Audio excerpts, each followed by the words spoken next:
अस्सलाम वालेकुम friends, welcome back to top smarties. Drama serial Tum Bin कैसे जिएं। ज़ारा जिसे मालूम पड़ा कि माहम के होने वाले ससुराल वालों को ये बात नहीं मालूम कि माहम पहले से तलाक याफ्ता है, इसलिए तो वो मुमानी जान को कहने लगी, ये बात बहुत गलत है। रिश्ता करने से पहले सब कुछ साफ साफ बताना चाहिए, वरना बाद में रिश्तों में दरारें पड़ जाती हैं। ऐसे में फरीदा बेगम को लगा कि ज़ारा बिल्कुल ठीक कह रही है। वो भी इस बारे में सोचने लगी। तो फिर ज़ारा ने अक्लमंदी का मुजाहरा करते हुए मिरहा की बात भी बता दी। मुमानी जान, मिरहा किसी को पसंद करती है, वो लड़का यहाँ पर एक बार आ भी चुका है, लेकिन हमें उसे देख लेना चाहिए। अगर तो वो मुनासिब है तो रिश्ता कर देना चाहिए, वरना मिरहा को समझाना चाहिए कि वो लड़का ठीक नहीं। मुमानी ने ये सब कुछ जब ज़ारा के मुँह से सुना तो मिरहा पर बहुत गुस्सा आया। मिरहा को कमरे में बुलाया और जोरदार थप्पड़ मारा। ये तुम क्या करती फिरती हो?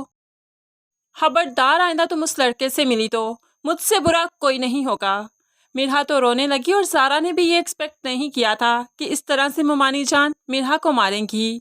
इसीलिए तो वो मिरहा को पकड़ने की, उसे तसल्ली देने की कोशिश करती है, लेकिन मिरहा ज़ारा से बदगुमान हो चुकी है, इसलिए तो उसको झटकते हुए यहाँ से चली गई।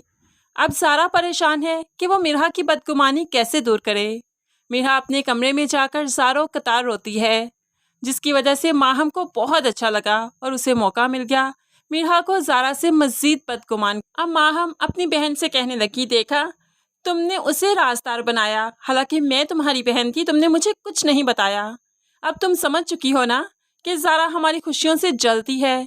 वो तो खैर है, उसे बताने की सब कुछ क्या ज़रूरत थी। आज इतना हंगामा तो ना होता अगर तुमने मुझ पर यकीन किया होता।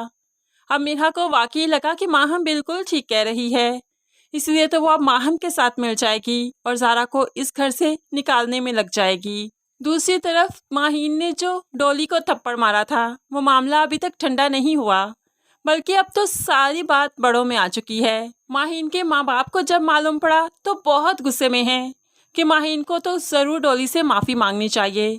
अब माहीन के माँ बाप के अलावा डोली की माँ को भी तो पता चल गया और फिर साथ को भी।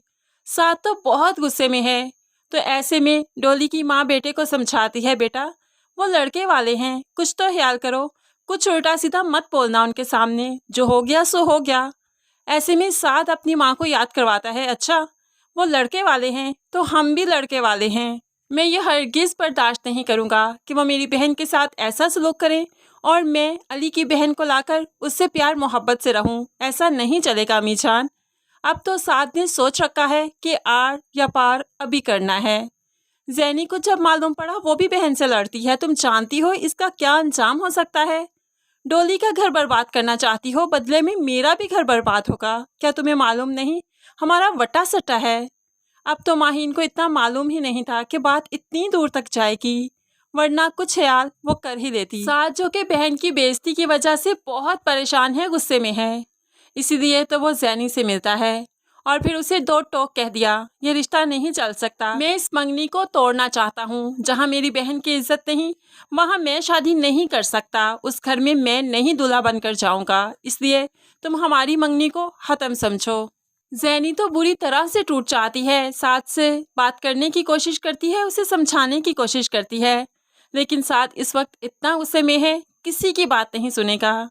लेकिन फिर वक्त गुजरने के साथ साथ वो समझ जाएगा और अपनी मंगनी को वापस बहाल करेगा। लेकिन आखिरकार ये मंगनी तो टूटनी ही है, क्योंकि जब ज़ारा अपने मेके वापस आ जाएगी तो तब जैनी खुद ही साथ से बदगुमान हो जाएगी और बदगुमानियाँ इतनी बढ़ जाएंगी कि साथ इस मंगनी को तोड़ ही देगा।